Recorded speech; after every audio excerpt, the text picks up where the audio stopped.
안녕하세요. 안녕하세요. 안녕하십니까. 건강의 법칙입니다. 자, 오늘 건강의 법칙 주제 이 병이 무엇인지 한번 맞춰보시죠. 예전엔 이 병을 너무 잘 먹어서 생기는 일종의 부자병이라고 부르던 때가 있었습니다. 네, 현대인이 가지고 있는 질환 중에서 요즘에는 정말 못 먹어서 생기는 병보다 너무 잘 먹어서 생기는 질환이 더 많은 것 같아요. 자, 뭔지 감이 좀 잡히셨나요? 바로 당뇨병입니다.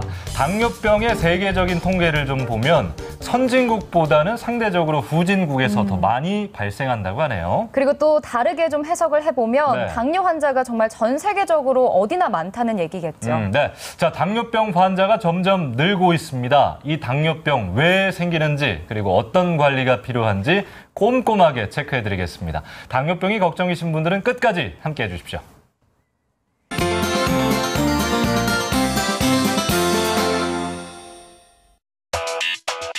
전 세계적으로 가장 심각한 질환 중 하나인 당뇨.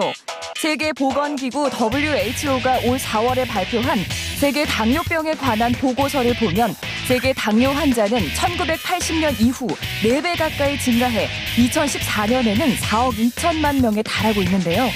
같은 해 우리나라의 국민건강영양조사에는 30세 이상 인구의 10.2%에 해당하는 약 400만 명이 당뇨병을 앓고 있는 것으로 나왔습니다.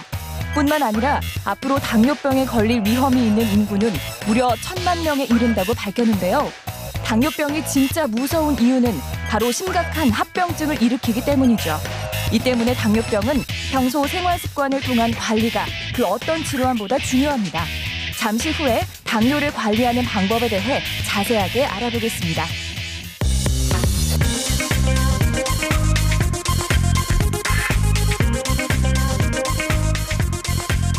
네, 이 당뇨병 환자가 얼마나 많은가 하면요. 전 세계적으로 봤을 때 10초에 2명씩 당뇨병 환자가 발생하고 있고 10초에 1명씩 당뇨병 때문에 사망에 이른다고 합니다. 그러니까 당뇨 대란이라는 말이 괜히 나온 게 아닌 것 같은데 또 더 심각한 거는 합병증이 있기 때문에 더 그렇겠죠? 네, 당뇨병 같은 경우에는 대표적인 생활습관병이라고 알려져 있기 때문에 어떻게 관리하고 좀 대처하는지가 중요할 것 같아요. 자, 윤철 선생님 모시고 자세한 이야기 나눠보겠습니다. 어서 오십시오. 안녕하세요. 네, 건강지킴이 김수희 리포터도 함께 하는데요. 이 당뇨가 워낙 흔한 병이다 보니까 사람들이 좀 심각하게는 생각을 많이 안 하는 것 같아요. 맞아요. 심각하게 생각하지 않을 뿐더러 내가 당뇨 환자인데 자신이 당뇨인지조차 모르고 넘어가는 경우도 많다고 합니다. 실제로 30, 40대 당뇨 환자 중에 절반 이상이 자신이 당뇨인지 모르고 지나가고 있다고 합니다. 당뇨가 사실 다른 질환과도 연관이 많기 때문에 오늘 이 시간 좀 더 집중적으로 살펴봐야 할 이유가 되겠죠. 네, 그렇군요. 자, 흔히 우리가 당뇨병이라고 하면요, 소변에서 당 성분이 나오는 병이다 이렇게는 알고 있습니다. 당뇨병이 어떤 병인지에 대한 질문일 수 있는데 소변에서 왜 당이 검출되는 거예요? 예, 흔히들 소변에서 당이 나오는 질환을 이제 당뇨병으로 알고 계시는 분들이 많이 있습니다. 근데 이는 좀 사실과 틀리고요. 실제로는 이제 당뇨병이라는 건 혈당의 포도당 농도가 올라가는 병을 당뇨병이라고 합니다. 소변에서 이제 혈당이 이제 검출되는 이유를 일단은 말씀을 드리면 먼저 이제 당이 배출되는 경로를 좀 알고 계셔야 되는데 우리 혈액을 거르는 이제 콩팥의 사구체라는 기관이 있습니다. 이 사구체에서 이제 이 포도당이 이제 배출되게 됩니다. 이 배출되게 되면 콩팥의 근위세뇨관에서 대부분 재흡수가 일어납니다. 그래서 정상적으로는 포도당이 소변에서 나올 수는 없습니다. 그렇지만 혈당이 높아지게 되어서 이제 우리 사구체 근위세뇨관에서 이제 포도당을 흡수할 수 있는 능력 이상의 당이 배출되게 되면 소변에서 이제 당이 배출되게 되는 거죠. 그래서 이제 당뇨가 있는 분들 보면 당 수치를 항상 이렇게 체크를 하시잖아요. 근데 이게 어느 정도여야 정상이라고 하고 어느 정도 이상이어야 당뇨라고 할 수 있는 건가요? 예, 정상 혈당은 공복 혈당 기준으로 100 미만을 일단 100 미만 그리고 식후 2시간 혈당 이 140 이하인 경우를 정상 혈당으로 정의하고 있고요. 그리고 당뇨 진단 기준은 공복 혈당이 126, 그리고 식후 2시간 혈당이 200 이상으로 정의를 하고 있습니다. 그리고 공복 혈당이 100에서 125인 경우를 이제 공복 혈당 장애라고 구분을 하고 있고, 그리고 식후 2시간 혈당이 140에서 199까지를 내당능 장애라고 정의하고 있습니다. 남자분들 같은 경우에는 그 화장실에서 소변 볼 때 색깔을 좀 많이 보거든요.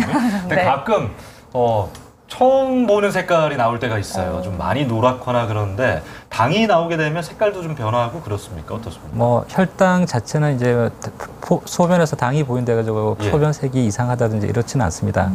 오히려 색깔이 이상하면 뭐 이제 좀 수분 섭취가 부족했다니 탈수라든지 이런 걸 조금 의심을 해야 되겠죠. 예. 왜 이 질문을 드렸냐면요. 혹시 당이 나오는지 안 나오는지는 내가 모르지만 당이 나온다고 해서 무조건 당뇨병인지 그게 궁금해서요. 예, 실제로 그렇지는 않고요. 이제 보통 이론적으로는 혈당이 180 이상인 경우에는 소변에서 당이 나오는 것으로 되어 있습니다.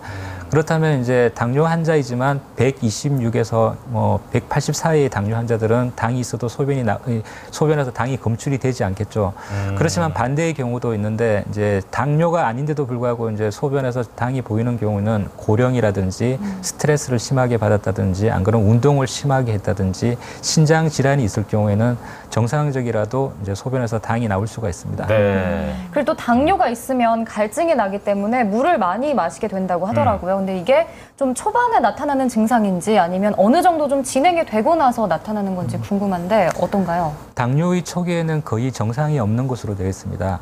네, 혈당이 이제 조금 더 올라가서 뭐 예를 들어서 200 이상이라든지 이렇게 혈당이 증가하게 되면 네. 이제 다음 당뇨 다가리로 가는데요. 음식을 많이 먹게 된다든지 갈증이 많아서 물을 많이 먹게 된다든지 소변을 많이 보게 되는 전형적인 3대 증상이 나타나는 것으로 되어 있습니다. 그렇다면 뭐 물을 많이 마시는 만큼 소변도 자주 보게 되잖아요. 그러면 어느 정도 물을 많이 마셔야 내가 당뇨인지 좀 의심해 볼 수 있을까요? 예, 우리 당뇨가 있는 경우에는 이제 아까 말씀드렸듯이 당이 소변으로 이제 배출되게 되는데 이제 소변으로 배출될 때 당만 빠져나오는 게 아니고 이제 물 성분도 같이 이제 빠져나오게 됩니다. 예. 그러면 상대적으로 이제 우리 몸에 이제 수분 부족이 일어나게 되겠죠. 그렇게 되면 이제 물을 많이 드시게 되는데 정상적으로 우리 사람이 하루에 이제 물을 먹는 양은 한 2리터 정도 먹게 돼 있고요. 소변 양은 한 1에서 1.5리터 이상, 2리터 정도 이제 소변을 배출하라고 하긴 하는 것으로 되어 있는데 이 이상으로 이제 물을 많이 드신다든지 소변이 나오게 되면 당뇨를 먼저 의심을 조금 해야 될 것 같습니다. 아까 당뇨의 대표적 증상이 다뇨, 다음, 다식 세 가지를 말씀해 주셨는데 다뇨가 한번 소변 보러 갈 때 많이 보는 그 다뇨 말씀하시는 거죠? 예. 예, 그거와 좀 상반되는 개념인지 모르겠는데 조금 보더라도 빈뇨 자주 가시는 분들이 있어요. 예. 이분들은 좀 어떻습니까? 먼저 이제 남자의 경우에는 이제 전립선 질환을 먼저 생각을 해야 되고요. 당뇨와는 상관이 없고요. 예. 오히려 여성분들의 경우에는 방광염이라든지 신경성 방광, 이제 방광 기능 이상을 먼저 생각해야 되지 않을까 싶습니다. 아, 그렇군요. 제가 좀 자주 가거든요. 자, 이번에는 당뇨의 원인과 관련해서 알쏭달쏭 건강상식 하나 풀어보고 오겠습니다. 네, 앞서에도 제가 잠깐 말씀을 드렸는데 초기에는 내가 당뇨인지 모르고 지나가는 경우도 많고 또 앞서 말씀하시기에 또 너무 잘 먹어서 걸릴 수도 있다라고 얘기를 하셨는데 그렇다면 고혈압과 당뇨 좀 어떤 연관이 있을까요? 그냥 저는 생각하기에 좀 비만하고 관련이 있을 것 같고 네. 비만은 어디와도 질환이랑 좀 연관이 있으니까요. 그리고 고기 많이 먹으면 좀 걸리지 않을까 싶기도 하고. 어쨌든 다원 씨 생각은 좀 연관이 있다라고 생각을 하시는 것 같은데 네. 그럼 고혈압이 당뇨를 일으킬 수 있는지 시민분들께도 질문을 드려봤습니다. 고혈압이 있으면 당뇨에 걸릴 수 있다라는 질문인데요. 우선 시민분들 함께 먼저 만나보시죠.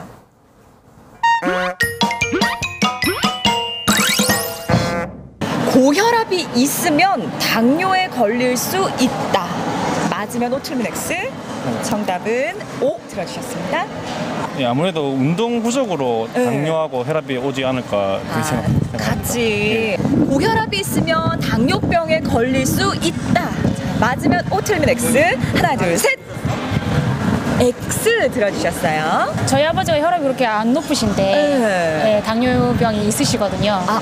네, 그렇게 연관이 많지는 않을 것 같아요. 요즘에는. 네. 고혈압이 있으면 당뇨에 걸릴 수 있다. 자, 맞으면 O 틀리면 X. 하나 둘 셋. O. 정답 O. 몸에 안 좋은 것들 다 연관돼 있을 것 같아서 네, 네. 혈압 높으면 당뇨도 그냥 혈관계 질환이라고 생각해서 네. 그래서 연관이 있을 거라고 생각했는데 네. 고혈압이 있으면 당뇨에 걸릴 수 있다. 자, 맞으면 O 틀리면 X. 하나 둘 셋. O. 고혈압과 당뇨 O. 저희 엄마도 혈압약을 먹고 계시는데 네네. 당뇨가 좀 있으시더라고요. 그래서 연관이 있을 것 같아요. 대부분 O 쪽으로 많이 기울여 주셨는데 고혈압 있으면 당뇨에 진짜 걸릴 수 있는지 선생님께 정답 여쭤보도록 하겠습니다. O인가요, X인가요? 정답은 X입니다. X 분이 없다. 예. 네. 일단은 뭐 병의 발병 기전 자체는 이제 두 질환 자체가 완전히 틀립니다. 그렇지만 일단 아까 말씀드린 이제 비만이라든지 이제 공통된 원인이 이제 뭐 혈압이라든지 당뇨를 두 개 다 동시에 이제 유발시킬 수가 있는데 보통 이제 우리 의료진에서 우리 고혈압과 당뇨 관계를 계속 강조를 이제 중요시하는 이유는 이제 당뇨 환자에 있어서 고혈압이 동반이 되게 되면 당뇨의 합병증인 뇌혈관 질환이나 심혈관 질환에 의한 발병률 내지 그리고 사망률이 급격하게 증가되는 것으로 되어 있습니다. 그래서 당뇨 환자에서 고혈압 동반 여부를 우리가 중요시 체크를 하게 되고 그리고 당뇨 환자에 있어서 고혈압 기준도 일반 고혈압 환자는 고혈압 진단 기준이 140에 90이지만 당뇨 환자에 있어서는 130에 80 정도로 10 정도로 낮게 측정을 하고 그리고 좀 타이트하게 컨트롤하고 있습니다. 예. 당뇨가 식습관이나 생활 습관과 정말 그 연관이 있잖아요. 그런 것 때문에 생길 수도 있는데 사실 그 선천적이라든 유전적으로 좀 타고나는 경우도 있나요? 예, 보통 일형 당뇨, 즉 소아 당뇨라고 하는데 이 경우에는 이제 선천적으로 인슐린을 분비하는 췌장 세포가 이제 파괴가 돼서 생기는 경우인데 이제 인슐린이 분비가 아예 안 되는 거죠.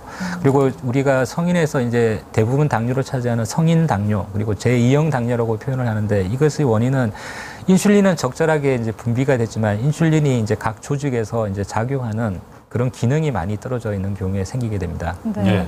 그런가 하면 우리나라가 OECD 국가 중에서 왜 비만 인구가 좀 비교적 적다라고 알려져 있는데 왜 유독 당뇨 환자가 우리나라에 많이 나타나는 걸까요? 예, 일반적으로 당뇨라고 하면 이제 뚱뚱하고 이제 뭐 비만인 사람들에서 많이 발생되는 걸로 알려져 있습니다. 근데 이제 동양이라는 유독 우리나라에서는 이제 마른 사람들이 당뇨가 많이 발생되는 것으로 알려져 있는데 예전에 이제 의료계에서도 이제 혹시 서양인들과 달리 동양인이 특별한 당뇨 발병 기전이 있지 않은가 이제 많이 연구도 하고 이랬었는데 그 원인은 이제 동양인과 서양인의 체격을 비교하시면 되는데 동양인은 서양인에 비해서 이제 근육량이라든지 근육량은 적고 지방량이 되게 많은 것으로 되어 있습니다. 특히 동양인은 이제 타 인종에 비해서 특히 내부 우리 이제 복부 지방이라 그러죠. 네. 그게 타인종보다 훨씬 많이 이제 돼 있는 것으로 되어 있습니다. 그렇군요. 자, 오늘 건강의 법칙 당뇨에 관한 건강 정보 드리고 있는데요. 저희가 처음에도 말씀드렸지만 당뇨 자체보다도 함께 올 수 있는 합병증 때문에 사실 당뇨병이 무서운 거거든요. 네. 합병증에 대한 이야기를 좀 해보겠습니다. 당뇨병 환자에게는 합병증이 반드시 따라옵니까? 어떻습니까? 예, 일단 원칙적으로는 조절되지 않는 당뇨는 합병증이 올 수밖에 없습니다. 네.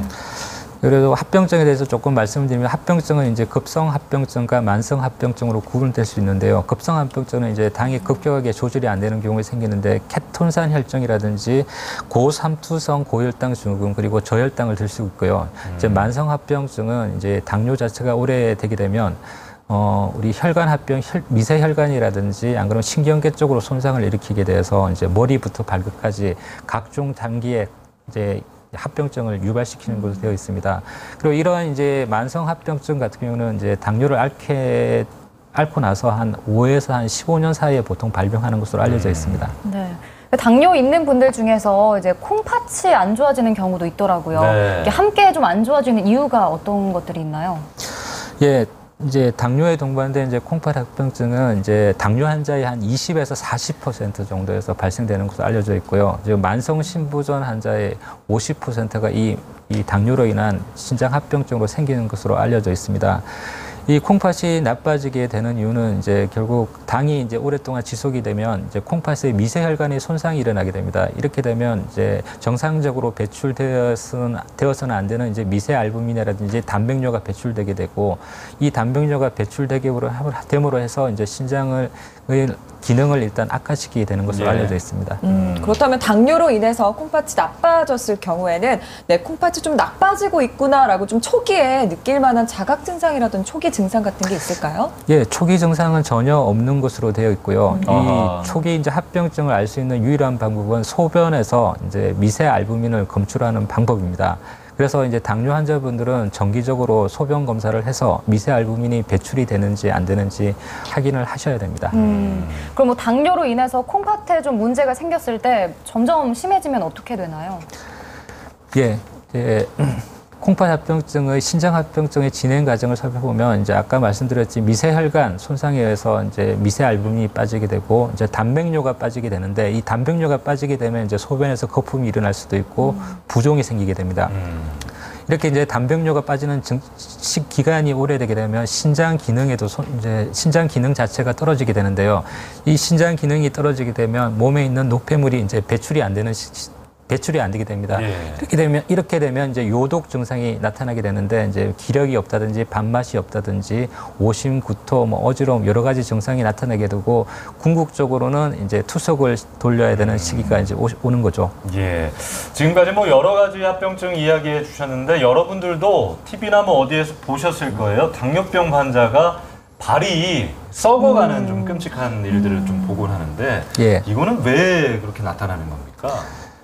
이거는 이제 당뇨발이라고 합니다. 예. 이제 당뇨로 인해서 이제 발에 이제 손상이 이제 일어나는 경우로 봤는데 이 당뇨발은 당뇨를 가진 환자의 약 한 15%가 이제 발에 뭐 개양성 병변이라든지 염증을 앓고 있는 한 번 정도는 이제 앓고 가는 것으로 되어 있고요. 네. 이 중에 1에서 3% 정도가 이제 이 염증으로 인해서 한 다리 일부를 절단한 것으로 알려져 있습니다. 예. 이 당뇨발이 이제 생기는 원인 자체는 이제 마찬가지로 혈관 손상과 그리고 말초신경염으로 이래서 일어나게 되는데요. 이제 말초신경염을 일단 설명을 드리면 말초신경염이 일어나게 되면 이제 이상 감각이 처음으로 나타나게 됩니다. 그 이후로는 통증이 나타날 수도 있고요. 근데 이제 시간이 지나게 되면 이제 이 발가락이라든지 발에 이제 감각을 소실하게 됩니다. 네. 그래서 실제로 이제 뭐 손톱을 깎는다든지 신발을 잘못 신는다든지 이렇게 염증이 생기게 되면 이 염증을 인지를 못하게 됩니다. 아하. 그리고 또 이제 혈액순환 장애가 있기 때문에 염증이 생겨도 잘 낫지가 않게 되고 그렇게 되면 이제 염증이 점점 퍼져서 연부조직 쪽으로 염증이 퍼지고 궁극적으로는 이제 뼈까지 염증이 퍼지게 되면 이제 다리 일부를 이제 절단을 하게 되는 거죠. 그 전까지 통증을 전혀 못 느끼는 거네요. 예, 환자는. 예. 그럼 뭐 당뇨발이 있을 때 왜 샌들이라든지 슬리퍼 신으면서 노출하는 건 가능한지도 궁금하고 그럼 평소에 발 어떻게 관리해야 되나요? 예, 이제 당뇨발의 중요한 원인이 이제 신발을 잘못 신는 경우에 제일 많이 나타나는 것으로 알려져 있습니다. 그래서 이제 방금 말씀하셨던 샌들 같은 걸 신게 되면 이제 다리에 이제 그 압력이 이제 가중되는 곳이 있는데 이제 발가락의 내측이라든지 발가락 사이라든지 새끼 발가락의 외측 부분에 이제 염증이 생길 수가 있는 거죠. 그래서 이제 신발을 신을 때는 가급적 이제 길이와 폭은 여유롭게 하시는 게 좋고요. 높은 이제 굽을 가진 신발은 피하시는 게 좋고 깔창은 편안한 이제 딱딱하지 않은 좀 부드러운 깔창을 하시는 게 좋고요. 그리고 이제 우리 신발의 재질은 이제 가죽이 좋다고 알려져 있는데요. 이 가죽이 통풍이 잘 되고 비교적 부드러워서 좋다고 알려져 있습니다. 예. 자, 저는 오늘 처음 알았는데 신기하네요. 당뇨를 앓은 역사적인 인물로 우리나라에 세종대왕이 있다고요? 네, 예. 우리나라 역사에서 가장 존경받는 왕이자 세계에서 가장 과학적인 문자인 한글을 창제하신 분이죠. 훈민정음을 창제하고 4년 후에 사실 승하를 하셨고 이때가 54시셨는데 40대 초반부터 이미 하루 종일 앉아서 진물을 보일 수 없을 정도로 건강이 많이 악화되셨다고 합니다. 예. 그럼 이 세종대왕이 뭐 역사적으로 좀 당뇨를 앓았다는 그런 기록들도 좀 남아 있어요? 네, 30대 초반부터 이미 안질이 좋지 않아서 책을 읽을 수가 없을 정도였다고 합니다. 근데 여기서 궁금한 게 이게 당뇨가 심해지면 정말로 그 눈 건강도 같이 나빠지는 건지 궁금합니다. 예, 당뇨는 뭐 안과적인 합병증을 많이 유발하는 것으로 되어 있습니다. 예를 들면 녹내장, 백내장, 뭐 우리 외양건 마비라든지 당뇨병성 망막증 같은 경우를 많이 동반되는데 이 중에서 당뇨병성 망막병증이 가장 심각한 합병증 중에 하나입니다. 이 이제 망막병증이 생기게 되는 이유는 마찬가지로 미세혈관 손상으로 인한 혈액순환 장애가 일어나게 되고 이렇게 혈관이 막히게 돼버리면 이제 망막에 재생혈관, 신생혈관이 자라게 됩니다. 이 신생혈관은 이제 정상적인 혈관이 아니기 때문에 쉽게 터지게 됩니다. 네. 그럼 망막 쪽에 출혈이 일어나게 되면 이제 실명까지 동반이 되는 아주 무서운 합병증 중에 하나입니다. 우리 윤철 선생님이 당시에 그 어이셨다면 윤어이께서 세종대왕의 당뇨를 또 치료하지 않았을까 이런 생각도. 근데 오늘 머리도 좀 하얗시고 또 충신의 느낌이. 제가 궁금한 게 선생님. 그 세종대왕이 왕이잖아요. 막 수백 명, 수십 명이 밥도 관리하고 건강 관리도 해줄 텐데 그 옛날에 어떻게 당뇨가 걸리셨을까요? 네. 실제로 이제 세종대왕의 과거 기록을 이제 보면 이제 말년에 비만과 당뇨로 이제 고생을 하셨다는 기록이 있습니다. 이는 아무래도 이제 왕이시기 때문에 또 세종대왕이 공부를 많이 좋아하셨기 때문에 운동을 조금 소홀히 하셨을 거고 그리고 또 음식도 잘 드셨기 때문에 그래서 이제 비만이 왔을 거고 이제 요즘 많이 알고 있는 대사증후군, 그리고 비만에 의한 대사증후군이 인하로 당뇨가 생기지 않았을까 추정이 됩니다. 고기도 또 좋아하셨다고 뭐 또 기록에 있죠. 예. 알겠습니다. 그래서 한글이 또 나온 게 아니겠습니까? 여러분들도 뭐 책 많이 읽으시겠지만 운동도 좀 하시면서 산책도 하시고 건강 관리를 좀 많이 하셔야겠습니다.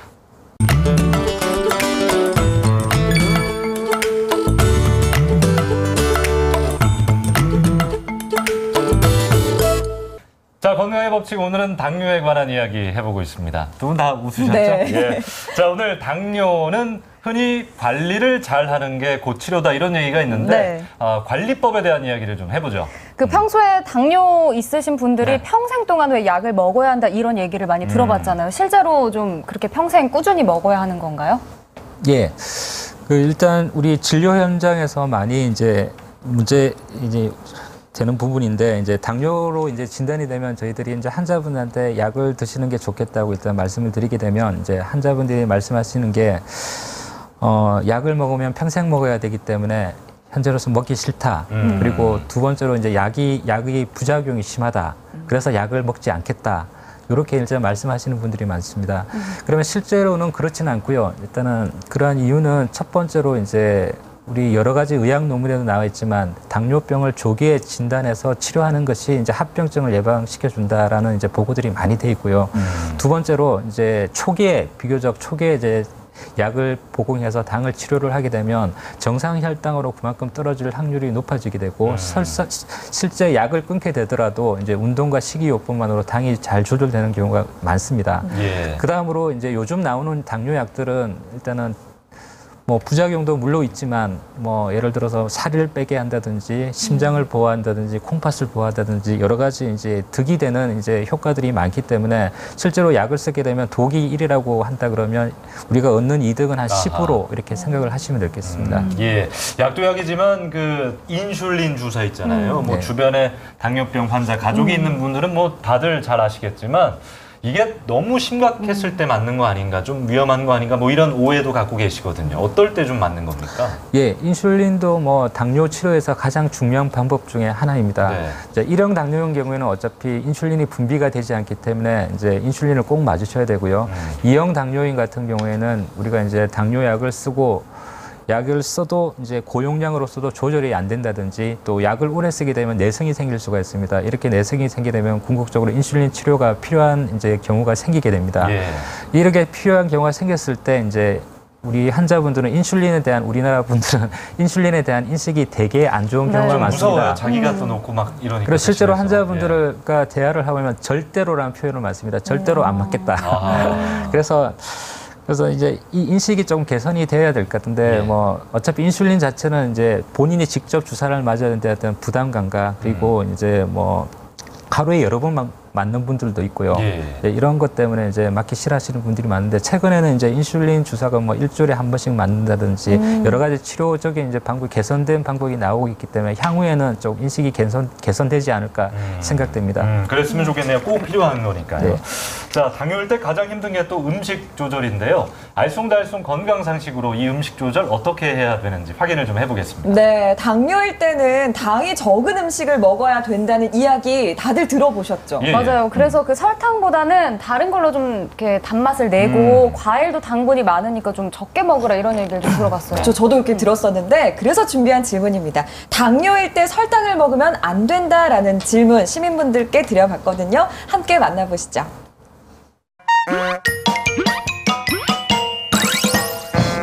당뇨일 때 설탕은 먹으면 안 된다. 안 되면 먹어도 괜찮다. X. 하나, 둘, 셋. X 들어주셨습니다. 아예 먹으면 안 되는 정도는 아니라고 알고 있거든요. 그냥 그래도 필요한 영양소니까 적당히 조절만 하면 괜찮다고 생각해서요. 네. 당뇨일 때 설탕은 먹으면 안 된다. 자, 맞으면 O, 틀리면 X. 하나, 둘, 셋. 먹으면 안 된다. X? X 먹어도 된다?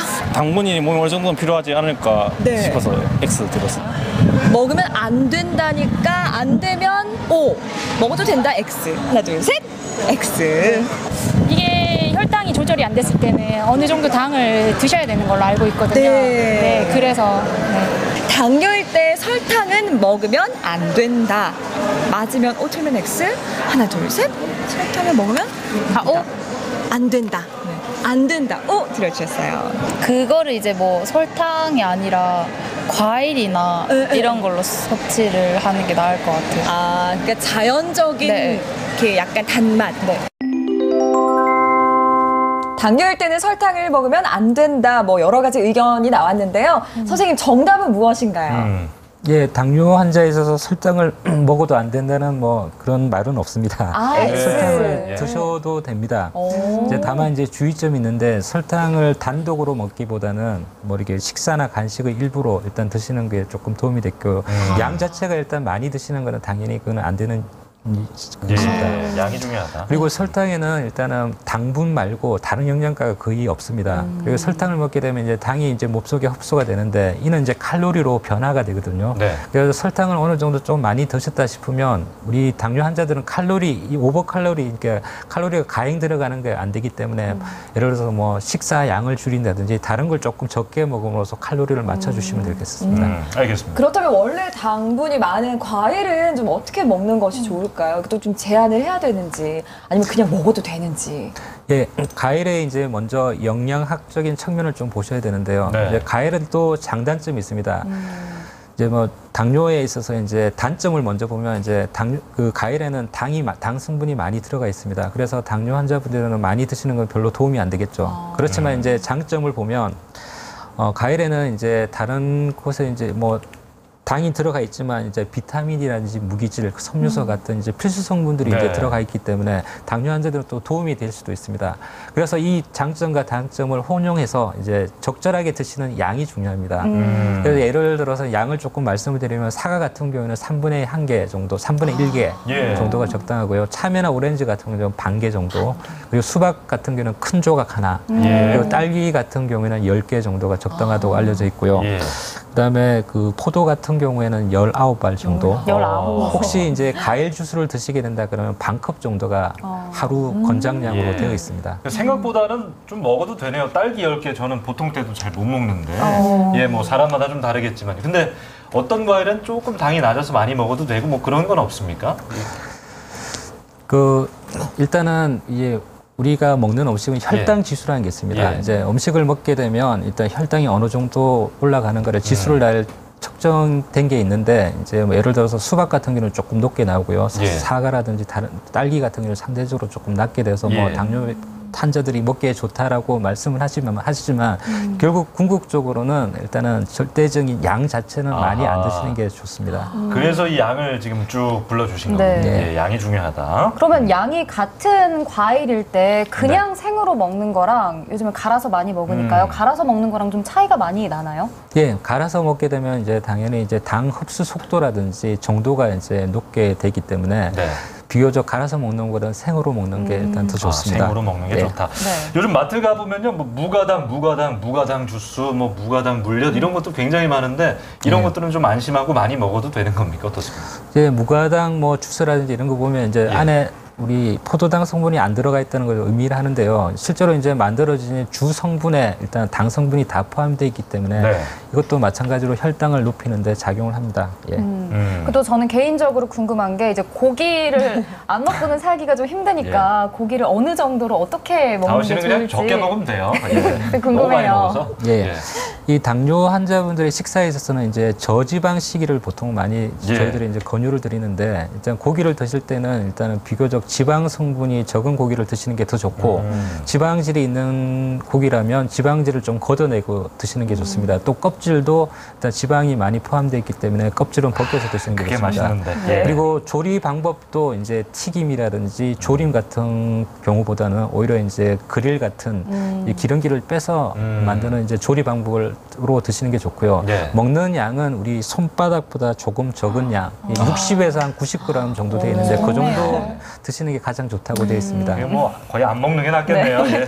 자, 당뇨일 때 많은 분들이 식단 조절들 많이 하시는데 뭐 쌀밥보다는 현미밥, 잡곡밥 이런 것도 위주로 드시고 전체적인 식단은 좀 어떻게 해야 되는지 조언 좀 해주시죠. 예, 뭐 당뇨의 전체적인 식단은 일단은 칼로리가 제일 중요합니다. 예.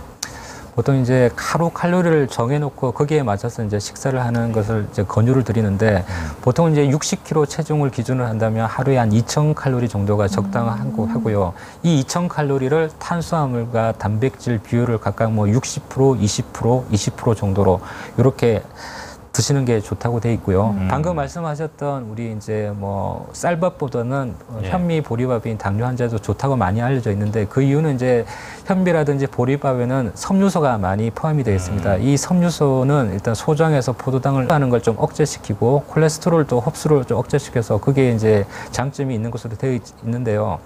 그렇지만 실제로 이제 이렇게 작게 봤을 때는 그런 장점이 있지만 큰 관점에 칼로리적인 관점에서 봤을 때는 쌀밥이라든지 현미밥이라든지 보리밥 크게 차이는 없는 것으로 되어 있습니다. 그래서 식성에 따라서 어떤 분들은 현미, 보리밥을 못 드시는 분들 실제로 있거든요. 그래서 뭐 쌀밥, 보리밥, 뭐 현미밥을 굳이 가릴 필요는 없고 적절하게 양을 많지 않게 적절한 양을 드시면 크게 무리 없다고 요새 되어 있습니다. 예, 이건 뭐 먹는 것 같고 그러는 거 아닌데 당뇨에 있어서는 먹는 행복을 좀 줄이시고 건강한 행복으로 좀 채우셔야겠습니다. 여러분의 건강을 위한 거니까 꼭 한번 체크해 보십시오.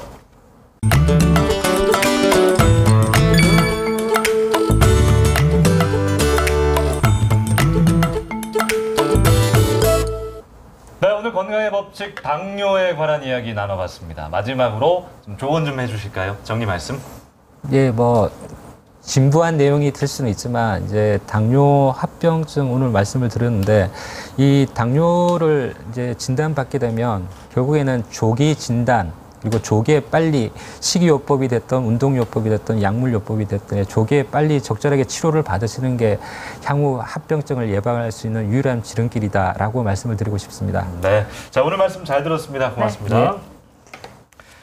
자, 당뇨가 있으면 음식 조절이 반드시 필요하다 오늘 확인해 본 결과인데요. 곧 있으면 추석이잖아요. 정말 온 국민이 먹으러 만나는 것 같아요. 네. 예, 추석 때 좀 음식 조절을 여러분들 하셔야겠습니다. 네, 뭐 전이나 튀김같이 기름진 음식이나 떡이나 한 번은 좀 줄이시고 과일도 풍성하지만 너무 많이 드시지 마시고 좀 적정량으로 맞춰서 드시는 게 좋겠습니다. 네, 즐거운 명절 추석 잘 보내시길 바라겠습니다. 저희는 다음 주에 뵙죠. 안녕히 계십시오.